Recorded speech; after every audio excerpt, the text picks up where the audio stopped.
So here's the crack. I don't think I've done a run, and if it did do a run, it may have been just one of those like 2-day novelty things. Like whenever I moved into the house I'm in near the Waterworks Park, and the novelty of having that on my doorstep was like, oh yeah, maybe I'll start running every day. It lasted for about 3 days maybe, and that was about 7 years ago. So here we are. But I feel like there's something is shifting in me. So I've basically been a drinker and a smoker for about, well, a drinker for a longer time. I'll say like drinking, smoking, past 7 years. To the point where it's like part of my identity. Going to the bar every night was part of my identity. And managing to not go to the bar every night, managing to not go to the bar at all, was such a win. But I was still drinking in the house every night. And when there's drinking, there's smoking. So I managed to change one thing, but sort of had plateaued and allowed myself to just say, oh, you're only drinking every other night, which had become the case. It was like every other night. But quite often that's because the hangovers are getting worse. So I'm 46 years old. I've talked to some other people around my age, and they said the same thing. Don't know what the science or knowledge is behind that, but may not even be physical, maybe just a mental type of thing, where people are at in their lives and what they value, and the reasons, the desire, the motivation to go out and drink or to stay in and drink. So I think I'd sort of allowed myself going, because I remember the days when I thought, if I just drink every other night, that would be such an accomplishment for me, that it seemed almost impossible. Like it seemed like a total non-reality, something would never happen. And then it did, started happening. It was the regular was every other night I'd drink a clatter of beers. And it was almost like a reward as well. It was like, yeah, you're allowed to do this because it's not every night. But even those hangovers from whether it's 7 beers, 8 beers, they just are so bad. And the mental, spiritual war that goes on within me is just horrendous. And it made me think about a time when I sort of accidentally kind of smoked a joint. It was a really strong joint, and I ended up totally whiting outside a bar. It was a bar that I frequented all the time, but it was a horrendous experience, absolutely horrendous. Like my senses were totally hyper switched on, but my body was totally numb. So in my mouth I couldn't even talk. So I could hear everything people were saying, and it's like just totally out of my head. And I probably said I'm never doing that again. Just never want to feel that again. This absolute helplessness, this utter, God, it was like that sleep paralysis type stuff was like a nightmare for me. I just thought I never want to experience that again ever in my entire life. And it almost wasn't even a decision in a way. It was just like, why would I ever want to feel that? I never want to. So it was almost like an act of self-love, love myself enough to go, I never want to feel that stuff. And I had a hangover recently where I was like, I just never want to feel that ever again. Like, why would I do that to myself? And there's like, it's almost like there's this big little battle going on within myself, you know, the part of me that's like hanging on to certain crutches and vices and, you know, some sort of acceptance of them over the years of, you know, it's okay to do this, you know, life is shit, the world is going to shit, so it's okay to drink beer and get drunk and lose yourself a bit and all of that. But then there's this other part of me, and it's like, it seems like what do I call it, a higher voice, or a voice that's speaking with more clarity, and it's seeing that there's more freedom in letting go of the crutches, and it's as if those crutches and vices keep the wounds open. It's It's like picking a scab or something. It's like the trauma of being born into the world, or whatever trauma it is, and we justify our coping mechanisms, I suppose. Well, for me, I think there's a time to see what exists beyond the coping mechanisms and what freedoms might be had, because I do see that there's freedom on the other side of that, and this is driven by self-love, not the tyranny of self-criticism.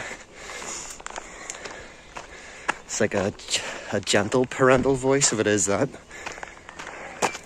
Not the harsh critic that says you got to be doing better and achieving more, and it's not a ego ideal of imagining Ricky the runner. Yeah, that'll be great. Love the idea of that. But some internal sense of more freedom, more love, more openness, more possibility. Seeing what else is, seeing what else there is out there for me. And what's out there is, I mean, what's in here. Sometimes you have to do the external to do the internal. Sometimes the internal comes first to allow the external. There's an interplay between them. And I think it was St. Augustine in his Confessions said something along the lines of, you know, the most dangerous jungles, you don't need to go to the other side of the world to experience them. They exist within us. That was something along those lines, very, very roughly. And so, yeah, there's been a lot of plying up. And this is where sometimes I think periods of turmoil is a positive, useful thing. And the last lot of months have been a lot of turmoil for me. But I feel like there's that plying up of, you know, this almost seems violent, the plying, the clawing into the soil of our being to open it up, to like rupture it in some way, to allow the air and the light in, and so in some ways the turmoil is a necessary turmoil, a necessary discomfort and unsettling and ruffling of the feathers in order to plant the seeds to allow new growth. So I think that's how I see a lot of the difficulties that I've experienced. Old ways of being, old promises that I've made to myself. Sometimes we make these secret vows, like I will never do this and never allow that to happen to me. Sounds a little bit like what I was talking about with the Whiteyan, but in a different way. You can say no to things out of self-love. You can also say no to something that is actually part of a necessary experience. Like, you can't love without hurt. There's always going to be an element of hurt and love, but in order to experience that, you need to get close enough, and that means to get intimate enough. And you can end up saying no to intimacy and closeness in order to say no to the hurt. In some ways, you need to say yes to the hurt, to embrace its possibility, the likelihood.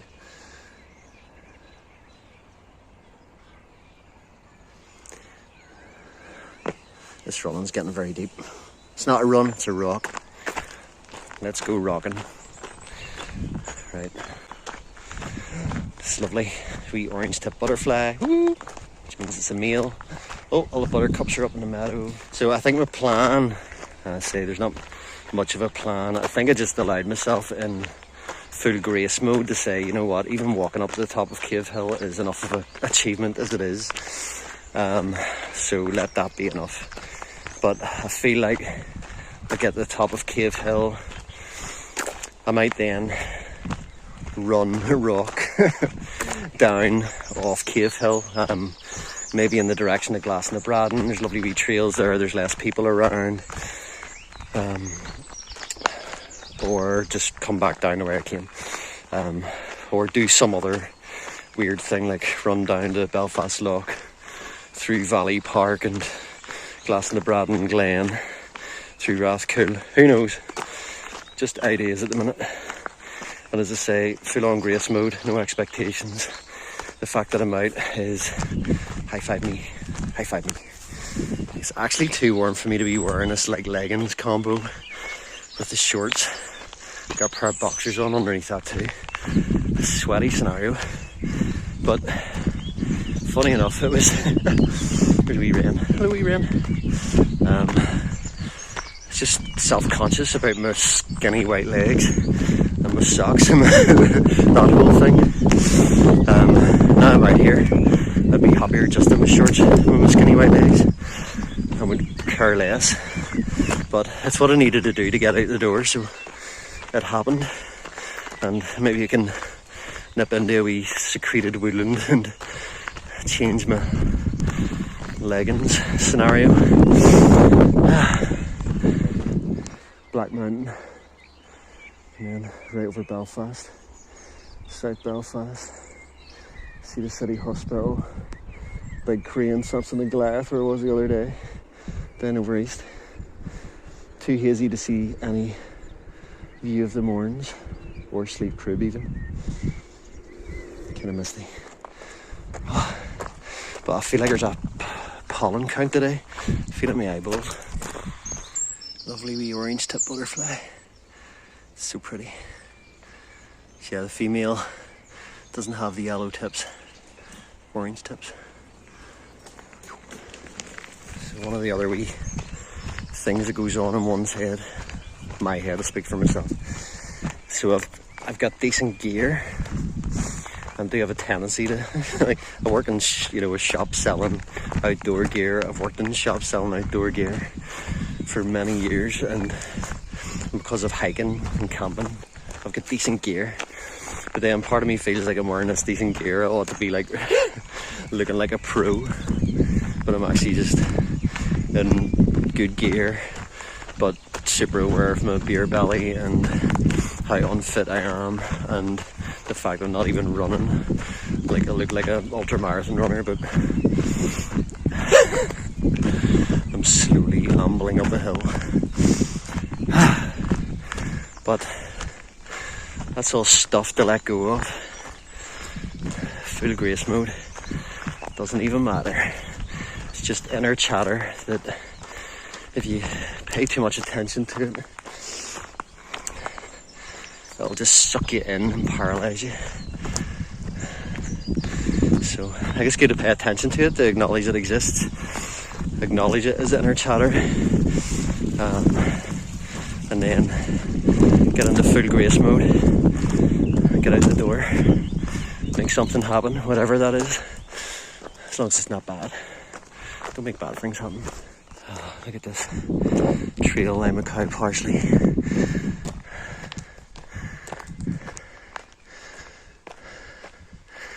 Okay for me right now to say it's cow parsley because I'm not foraging, but it's very similar to the likes of hemlock. So, and also hogweed similar-ish, but pretty sure this is cow parsley. However, if it was foraging, I would not even touch it. See, the cave hill's on my doorstep really, and I keep thinking I ought to use it more. It's such a valuable space to have so close by, and it'll be good because there's quite a decent amount of steepish inclines, or even long drawn out inclines, and maybe that's what makes flat walks along the coast seem more attractive. Jump on a train to Hollywood rather than walk from your doorstep and go up slopes and hills. But it's amazing having this so close. Oh, that's I think a female. Maybe it might be a green veined white. Yeah, it's green veined white. Is it green veined white, dark veined white? I keep forgetting. Or at least this year I've forgotten what it is. I keep saying green veined white, but it might be dark veined white. Oh, there's a speckled wood. Brown, very, very flitty butterfly. Rarely sit still. Oh, there's some cool wee bugs. Almost like a wee baby damselfly. Some sort of gnat. I don't know what you call it. It's got two wee dangly. Like almost dangly bum antennas. Hello.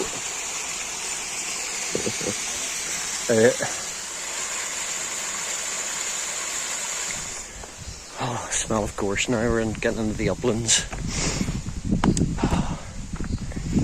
Oh yeah. And then with that transition from woodlands, and basically garden stuff is woodland because it used to be woodland. So like garden birds are pretty much woodland birds. Your chaffinches and your goldfinch and all that. You get into the uplands, and then that's where you get gorse and different habitats, and you get stuff like skylark, meadow pipit, you know, possible like things like wheat here, or like migratory birds that will come in. So, and stone chat would be another one. You can get in uplands and coastlands, so I'll be keeping a wee eye out for those. And also different butterfly species you're not likely to get in gardens, like ringlet.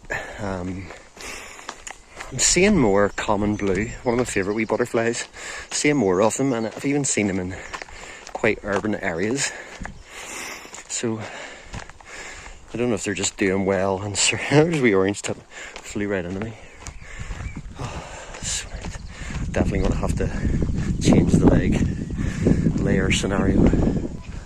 That's another trail I hope to get up on, is over Black Mountain.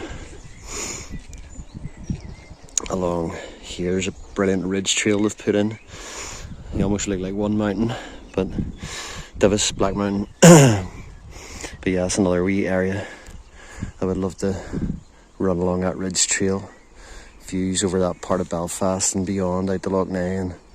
That'll be a cracker. Yeah, so basically the idea of trail running has appealed to me on and off over the years. I remember maybe 8 years ago, 10 years ago, when me and my mate were out doing lots of country road walking. Occasionally we would break into runs. And we actually did take ourselves off to a few wee spots just specifically to run. Just didn't last very long. Wasn't much momentum to it, or circumstances changed, but I think it's probably just that novelty and then the reality of the difficulty maybe, and then that kicks in. The discomfort of it is enough to put you off. But like, I've no desire to really run on roads. Does not appeal to me at all. And even the idea of running around my local park, which is mostly tarmac, does not appeal to me, even though it's a nicer environment. But being up in an environment like this with the views and like little trails that go off, and that appeals to me. Like, that looks like some epitome of freedom. So that's where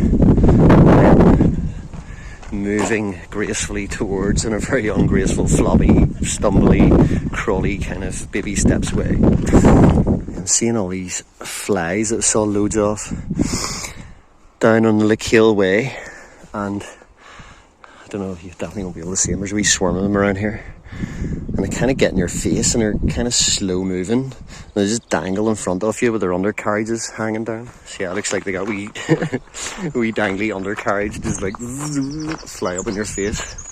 And I think they are St. Mark's flies, which I only found out. I think it's the first time I've actually tried to identify them. But they're smaller than a blue bottle, but much bigger than a midge. But the distinctive thing is this fly quite slowly and like dopily, and like hang in your face with their wee dangly undercarriage,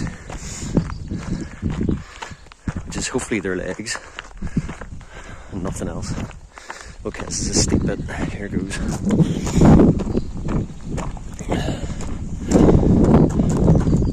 There's no way I'd be running this. God.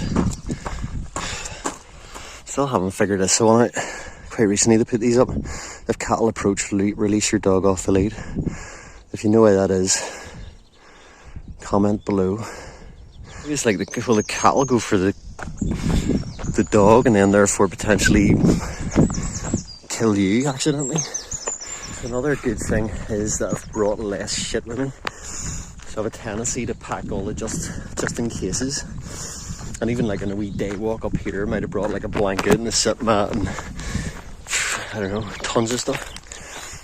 Binoculars, whatever. But the fact I'm actually walking up here and I feel lighter, I've got like a tiny wee bag on. It's like, I don't know, it feels like a wee 15, 20 litre bag. Just for like waterproof and about a few baby bell. And less water than I would normally bring. It just feels lighter. So yeah, that's good, which should be a good lesson for when I'm out hiking and camping. Bring less shit. Make do with less. God, this is a steep bit, nearly over though. This is like a 45-degree incline. Up on the tippy toes. Actually just checked my watch. So I left at 11:40 from my front door. And it's now just after 12:40. And I suppose I've done a few wee stops for about 2-3 minutes. And I'd say another 10 or 15 minutes will bring me to the summit of Cave Hill or Ben Madigan. Napoleon's Nose.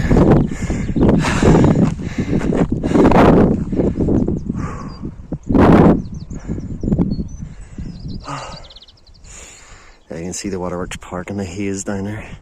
This is where I started. Actually running. I think after all that steep hill, climbing or walking, I feel okay about running a wee bit.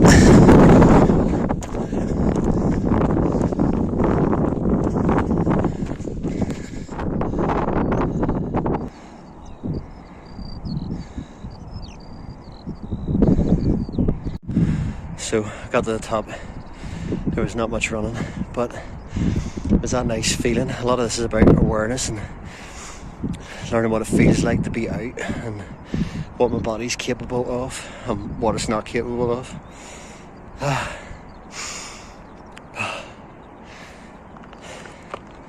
Another wee joke. A couple of guys I started chatting to were looking at the view and seeing what we could see over Belfast. And he said, "You run up here often?" I was like, "First run in about 10 years. Said you might have to give me CPR further up here. But, I think a lot of this, or it's useful if you don't take yourself too seriously. And I think partly, like the older I've got, you know, to a degree, the less shits I give. Not as little as I probably want, but just to give less shits. And actually talking to my phone helps me like loosen myself up. And so whenever I've done that a wee bit and then I see people out and about, not that I'm not friendly anyway, but I feel like looser and more interactive with people after having done a few of these wee video chats. So yeah, I did. So ran little flat sections. I think after walking uphill, seeing the flat bits, it gave me this feeling of like, oh yeah, it just almost felt quite natural.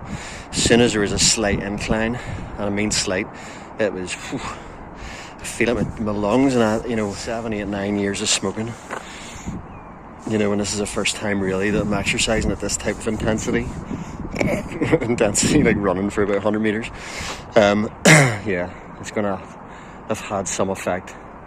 It's different even going for a big long hike. It'll affect me in some ways, I'm sure, but they're less perceivable. But you know, like actually running, I'm going to notice the effects that has had on my lungs and my chest. Basically, high five me. I've got the top of Cave Hill, mostly walking with some small amounts of running. Just take the shortest route down or make it into something a little bit more epic and adventurous. Yeah, I might do the latter. Yeah, I think so.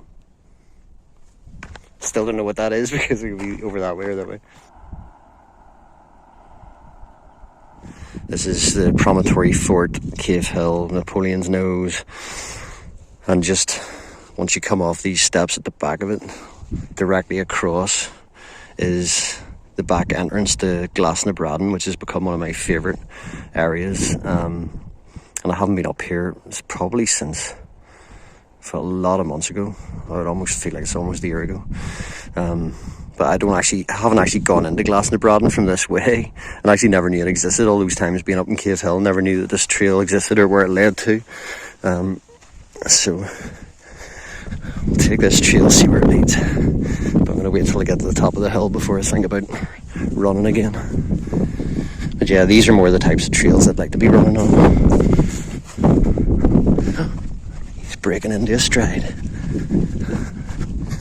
For about 10 metres probably, less than. Oh, I'm going to feel this tomorrow when I'm in work.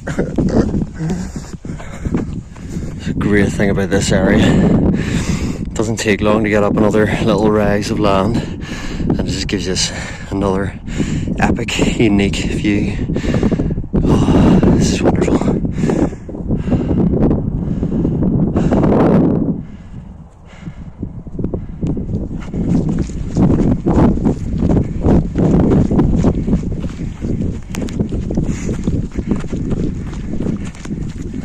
Yeah, this is cool. This is what I'm wanting to do. None of that tarmac shit. You're having to focus. I've heard runners talk about this. Like, you're just so focusing on where you're having to put your feet and how you're running and where your balance is. It's like, oh, this is good. And it's downhill.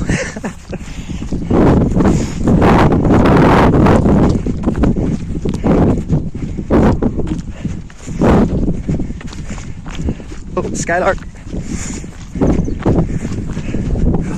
I remember seeing a kestrel around here. But I need to focus on putting my feet, not on the birds. There's a time for everything under the sun there. A time for bird watching, and a time for trail running. Time for falling on your face and breaking your ankle, and a time for not getting boggy. Whoop.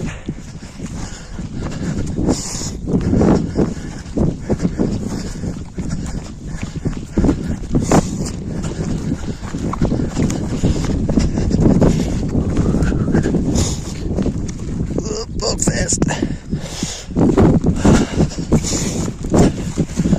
Oh, squelch, squelch.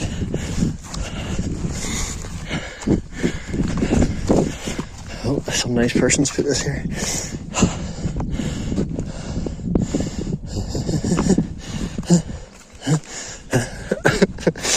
Jesus.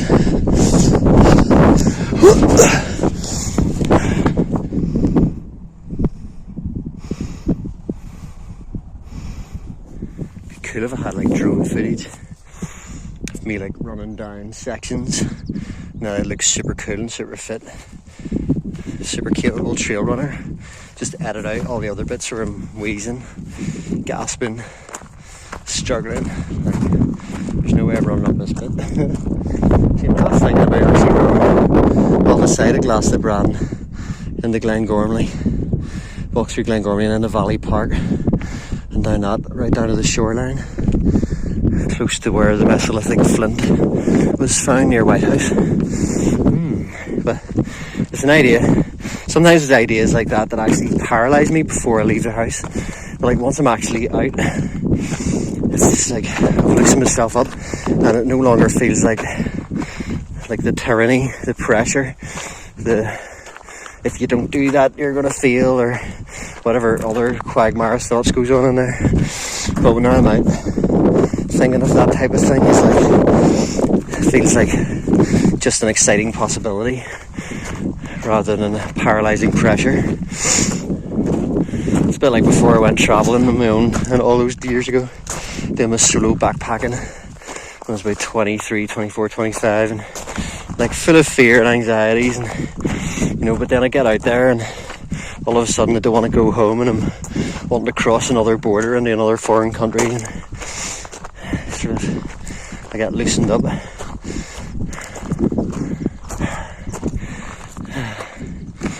Shed the shackles of anxieties, shed the shackles of fear.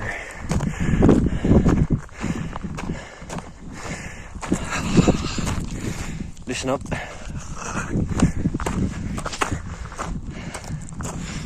Unfortunately, there's a big monstrosity of the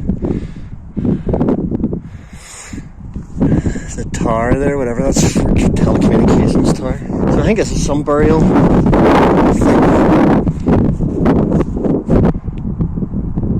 Like a burial cairn. So I think the actual summit of Column Ward, which this hill is called. So this is my second summit of the day. High five me.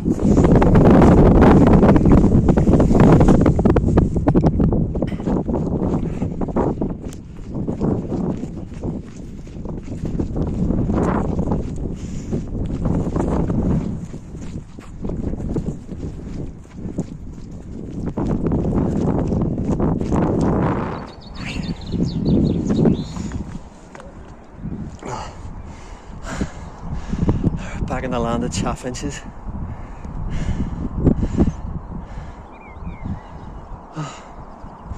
Actually nearly had a wee stumble, wee trip in that very last section. And I think actually really what it was like I saw like a gorse bush. Saw a gorse bush, and the colour of it was just so, almost looked like luminescent to me, and I think my eyes went a wee bit hazy.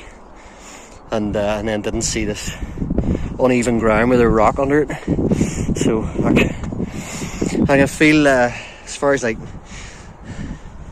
what I'm feeling in my body, like my feet feel good, and I'm liking these shoes, and they're kind of as, I've never worn a zero drop shoe before in my life. And actually just even wearing them in the flat felt pretty weird. And I like it are a more minimalist shoe, and I do like it. You can sort of feel what's under your feet. And at first, when I heard people talking in that kind of way, I was like, nah, don't know if I want that. Don't know if I want to feel anything under the feet. And I've actually got another pair of shoes. They're the total opposite of minimalist. They're like maximalist shoes, the humongous sole on them. So because I'm like, this is totally like, I'm a total noob. So I'm aware that I'll have to figure things out and see what works for me and what doesn't. But I actually am happier with these Ultra Lone Peaks, which I got for like 20 quid second hand. And but actually pretty happy with them. I thought initially that I wasn't going to get on with them, but I actually think they're really nice. Especially on the trails. I don't know how they'll be like running on anything harder than that. We'll find out soon enough. And I didn't actually need to change my leggings setup because it's a bit windier up in the hills, so it's cool enough. But when I get a wee bit lower down, I might again get too warm for them, but I think I'll just suffer it and whatever. These are just a pair of like more in my life I got when I had some other notion about running a few years ago.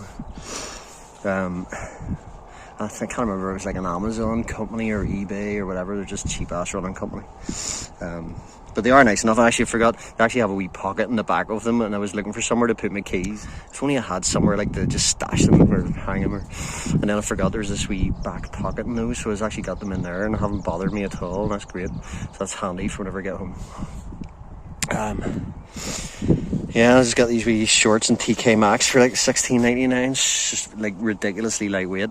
They're going to come in multi-purpose for like swimming or not swimming. What am I talking about? Can't even swim. For about like just like warmer weather days, and just for being really light. Then this is just a wee regatta top that we sell in our shop. Because I work in a wee regatta outlet type place. And I like this as well because it's got the offset shoulder seams. I was actually talking to a customer about this the other day, and a lot of people don't seem to be aware of it, but you can get tops, and most cheap tops will have a seam along the shoulder and the top here, and if you're wearing a pack for any length of time, especially if there's weight in it, it can really cause a lot of irritation.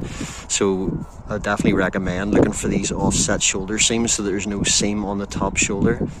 So yeah, this is just a wee regatta base layer. It's like a mixture of bamboo, polyester, working the job. It's doing what it needs to do, and it costs like 15 quid. A New Balance hat is a wee bit lighter than what I normally wear hiking. I got in TK Maxx for a tenner or something. There we go. The wee thought on the way down the hill that the heaviest thing you can carry are the edifices of the ego. Must remember from videoing that I need to bring a power bank. But I'm already carrying the edifice of the ego. How can I bring a power bank too?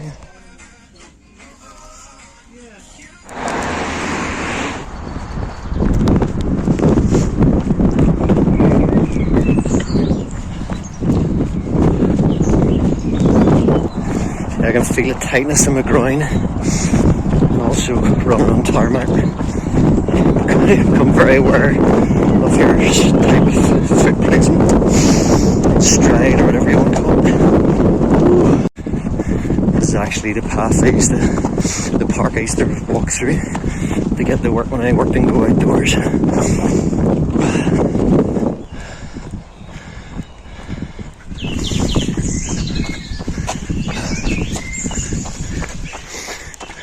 One of my favourite views of Cave Hill.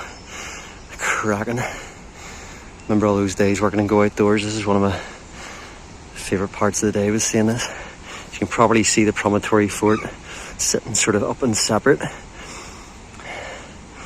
But you usually don't see that from whenever you see it from Belfast city centre or anywhere else around the town. Gorgeous. Old Ulster Way signs. Ulster Way is pretty much dormant. The Walk NI website is the closest to what they've come up with. But then they sort of suggest using road sections, getting public transport. So the Ulster Way is kind of defunct. But there are people who are doing that, piecing it together in their own way. I think the Ulster Way is about 500 miles, 550 miles, something like that. That would be some undertaking. Don't know if wouldn't be able to get the time off to do that. I'll have to wait till I retire. I'll have to pop into my old workplace. Just for nostalgia purposes or some sort of milestone or something.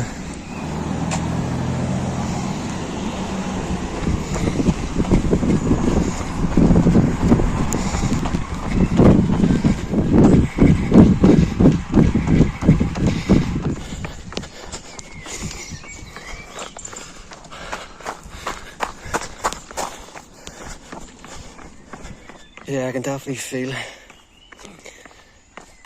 it, and my groin is in the place where I feel it the most. And also while I was walking around go outdoors, just all around my lower legs, like not shins, even the side of my legs, lower legs. I just hope this cow parsley isn't giant hogweed. Oh, either way, I'm amazed. Like I've got down here.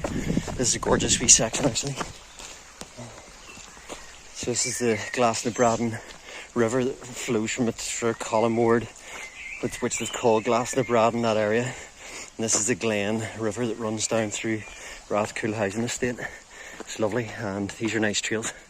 So the fact that I've got here at all, the fact that I got Cave Hill, let alone Collinward, and then chose to take it further and have done more running than expected. Amazing. So I will end up at Belfast Lock and hopefully enough battery in my phone to get a wee video of me reaching it. I think I'll turn off now for save battery. Oh, no, this is too nice not to do another wee video. Unfortunately it's on tarmac again. Where's the wee trail? Okay. Smell the wild garlic.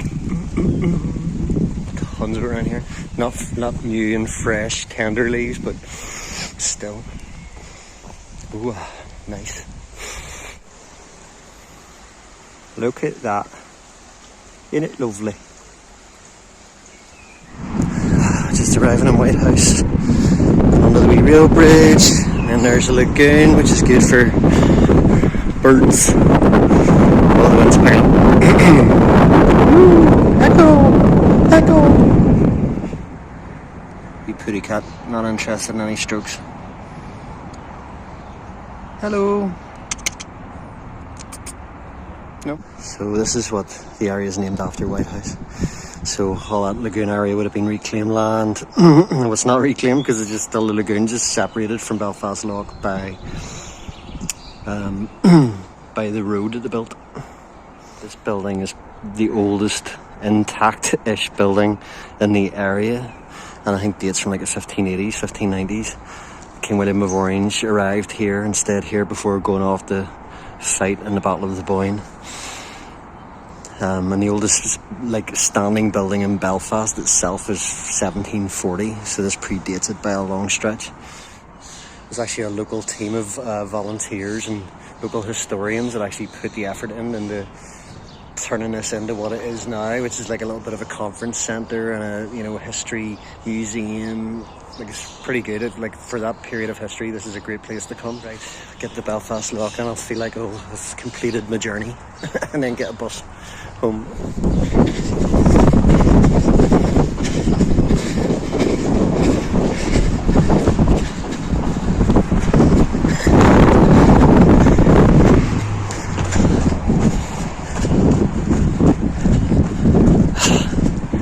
Woohoo! And the crowd goes wild.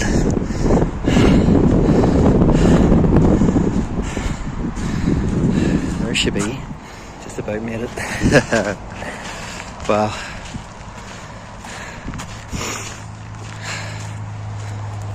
Very pleased with what I've done. I know I'll be feeling it tomorrow. I can already feel it. Like I was saying earlier, my groin especially, and just calves, all sorts of parts of my lower leg. But, oh, totally glad I did it.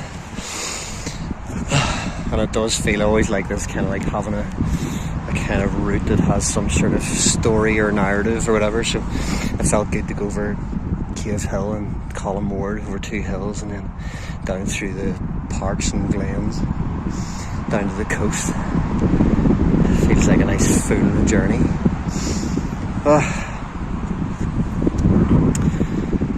Could this be the beginning of a new thing? Okay, full grace mode, no expectations. Could be a fad. But there's a few things that stuck with in my life for long periods of time, so we'll see. Watch this space. But I do like I can get out and on adventures when, because I don't drive, and getting out camping, and I'm just quite limited about where I can get to camp, using public transport, and this allows me to have like wee mini adventures that feel like a challenge and an accomplishment, without, that I can do in an evening or day off without having to go camping. So we'll see, maybe I'll just mix it up. Full grace mode.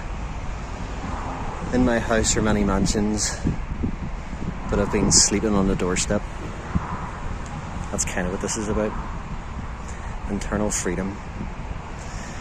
Exploring a mansion.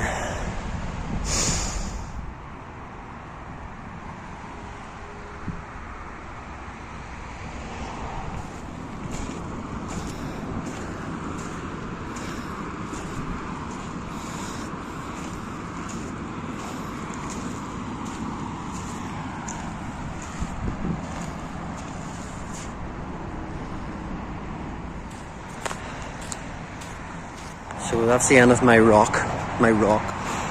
Rock's working. Could be a thing.